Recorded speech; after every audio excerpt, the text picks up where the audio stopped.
মা, এটা তোমার বৌমা। কি হলো, মারলে কেন? জানিস তুই কাকে বিয়ে করেছিস? এ হলো ও পাড়ার প্রদীপের মেয়ে। এর আগে দুটো বিয়ে হয়েছিল, দুটোই স্বামী মারা গেছে। বেঈমান, তুই আমার সঙ্গে এত বড় ধোঁকাবাজি করলি?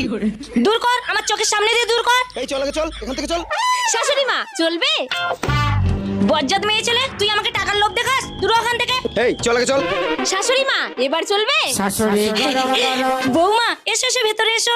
হে মা, এটা তুমি কি করছো? চুপ, ছেলেরা যেমন সোনার আংটি, মেয়েরা তেমন ক্ষীরের পুতুল। 10 জন খেলেও টেস্ট নষ্ট হয় না। চলো বৌমা। বাহ, বৌমা তো খুব সংসারী। এই মেয়েকে আমি ঘর থেকে বের করে দিয়েছিলাম। বৌমা, ঘরটা ঝাঁটানো হয়ে গেলে ভাতটা বসিয়ে দিও। কি হলো, তোমার ঝাঁটানো হয়নি? আমাকে চাটা দেবে কখন? আরে বৌমা, তুমি এখানে, তাহলে এটা কে? আমি তো তোমার ছেলে। বৌমা, তোমার সাহস কি করে হয় আমার ছেলেকে দিয়ে তুমি কাজ করাও? শাশুড়ি মা, আর লাগবে নাকি? হতচ্ছাড়া, চুপচাপ কাজ কর।